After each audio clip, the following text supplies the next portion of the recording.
दिलीप सिंह आप सभी दोस्तों का आज के अपने इस नए वीडियो में हार्दिक स्वागत करता हूं। किसी अच्छे जानकार ने, जानने वाले ने एक बात कही थी जो आज तक मेरे जेहन में है, मेरे दिमाग में है, और वो ये है कि अगर हम नौकरी करते हैं तो नौकरी में जो वेतन मिलता है, जी हाँ, तनख्वाह मिलती है, सैलरी मिलती है, वो पूर्णवासी का चांद होता है जो महीने में सिर्फ एक बार आता है।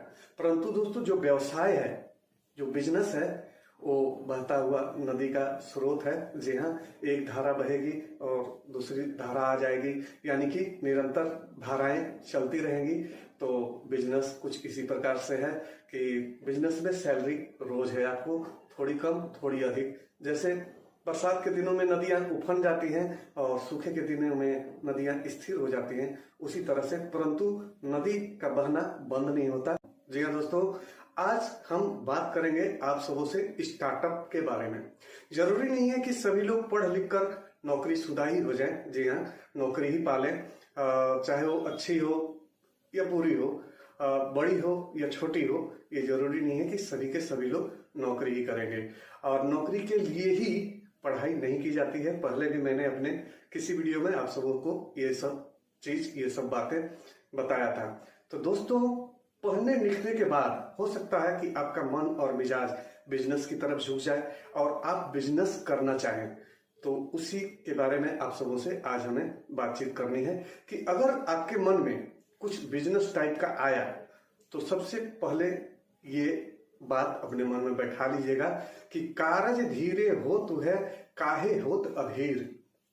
कारज धीरे होत है काहे होत अधीर, और समय पाए तरवर फरे केतक सींचो नीर। जी हाँ, तो काम जो है दोस्तों वो धीरे धीरे ही होता है और हड़बड़ाने से, व्याकुल होने से कोई फायदा नहीं है, काम और बिगड़ जाता है। जैसे किसी पेड़ में हम चाहे जितना भी पानी उड़ेल लें, कितना भी पानी, मतलब कि बरसों का पानी एक ही दिन में डाल लें, उस पेड़ से उसी वक्त फल नहीं मिलते, वक्त लगता है। जी हाँ, तपस्या है। तो उसी तरह बिजनेस भी एक तपस्या है। जी हाँ, व्यापार जो कहते हैं वो भी तपस्या से कम नहीं है। तो दोस्तों, जब भी आप कोई व्यापार शुरू करें तो ये मान के चलें कि जिस दिन आपने उस व्यापार का उद्घाटन किया है, जी हाँ, जिस दिन उस बिजनेस का इनॉग्रेशन हुआ है, उसी दिन उसके कस्टमर मिलने वाले नहीं हैं। ये मान के चलना चाहिए। इससे और सहूलियत होगी, दिमाग को भी आराम मिलेगा, दिल में भी तसल्ली रहेगी। ये मान के चलना चाहिए कि जिस दिन आपके दुकान की या जिस दिन आपके बिजनेस की ओपनिंग हुई है, जी हाँ, उद्घाटन हुआ है, ठीक उसी दिन जो बच्चा पैदा लिया है वही आपका भावी कस्टमर बनेगा, क्योंकि उसके पापा कहीं ना कहीं पहले से लगे हुए हैं, बिजी हैं। तो बिजी है का मतलब है कारोबार कर रहे हैं कहीं और से। तो दुकान आपने आज खोली है, तो आपका जो पक्का कस्टमर होगा, आपका जो एकदम सीरियस ग्राहक होगा, वो बच्चा होगा जो उसी दिन पैदा हुआ होगा जिस दिन अपने बिजनेस की आपने शुरुआत की है। तो दोस्तों, बिजनेस में पूंजी लगती है। अब पूंजी कई तरह से लगती है, उस पर बात करेंगे। एक पूंजी वो होती है जो आप मटेरियल खरीदते हैं, फैक्ट्री या दुकान को बनाते हैं, और जितना दुकान में सामान रखे हैं उसका आधा या थोड़ा कम स्टॉक में रख लेते हैं।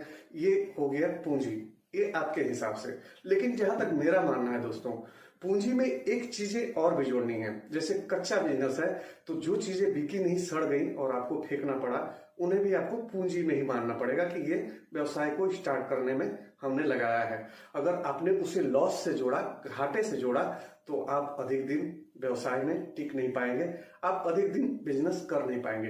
अगर आपका बिजनेस जो है वो कच्चा नहीं है, सूखा है, पक्का है, मतलब ऐसी चीजें आप नहीं बेच रहे हैं जो सड़ने वाली हैं, तो दोस्तों बिजनेस में जो पूंजी आपने लगाई है सो तो लगाई ही है, कुछ पूंजियां वहां जाएंगी जो आपको वापस नहीं मिलनी है। जैसे हर व्यापार में कुछ उधार नगद का तो कारोबार होता ही है। सारे के सारे कारोबार या बिक्री जो है वो नगद में नहीं होती, तो ये उम्मीद आप पहले से ही कर लें कि उधारी भी जाएगी। और उधारियों में से बहुत सी उधारियां ऐसी होंगी जो आपको फिर वापस मिलने वाली नहीं है। आपने जिनको उधार दिया है, अगली बार से आपका उधार ना चुकाकर वो कोई और दुकान पकड़ लेंगे, तो दिल छोटा नहीं करें। इसे भी पूंजी में जोड़ लें। जी हाँ, जो आपने लगाया है उस लागत में जोड़ लें कि इस बिजनेस को शुरुआत करने में हमें इतना लगा है, तो वो जो उधारी में डूब गई, पैसे डूब गए, वो भी आप पूंजी में जोड़ लें।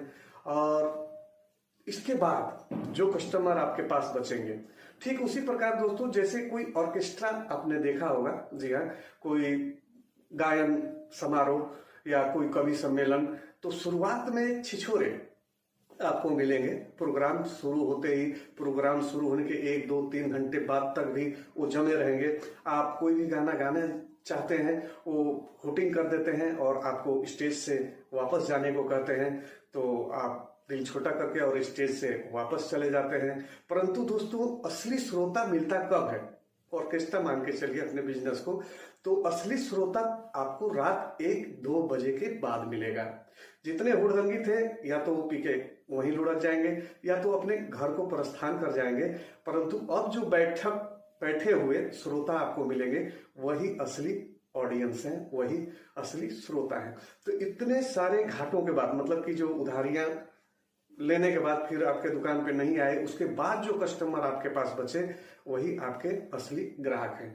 बहुत सारे लोग बिजनेस शुरू तो कर देते हैं, पैसा हाथ में आते ही कारोबार शुरू कर देते हैं, और उसका रिजल्ट 2 महीने, 4 महीने, 6 महीने या 1 साल, 1.5 साल या 2 साल में चाहिए होते हैं उन्हें। वो आशा कर लेते हैं कि हमें 2 साल में ही एकदम जमा लेना है।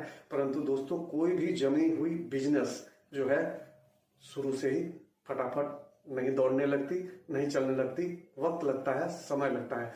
जैसा कि मैंने आप सबों को बताया कि जिस दिन आपके दुकान का या जिस दिन आपकी फैक्ट्री की जो उद्घाटन हुई है, उस दिन जो बच्चा पैदा लेगा वही आपका रियल कस्टमर होगा। तो चलिए दोस्तों, मुझे लगता है मेरी बात आप सबों के समझ में आ चुकी होगी कि जो लॉसेस हो शुरुआती चरण में, जब आप स्टार्टअप को शुरू कर रहे हैं, तो उस वक्त जो लॉसेस हो उन्हें लॉस न मानकर पूंजी मान लें कि व्यवसाय में आपने इतना लगाया। तो दोस्तों आज के वीडियो में बस इतना ही। और मेरे कोई भी वीडियोज अगर आप सबों को किसी भी कारण से अच्छे लगते हो, तो प्लीज मेरे इस चैनल को सब्सक्राइब जरूर कर लीजिएगा। बातें अच्छी लगती हो, थोड़ी बहुत सच्ची लगती हो, तो प्लीज मेरे इस वीडियो को भी लाइक कर दीजिएगा। और इसी के साथ धन्यवाद मुझे सुनने के लिए और मेरे इस वीडियो में अभी तक मेरे साथ बने रहने के लिए।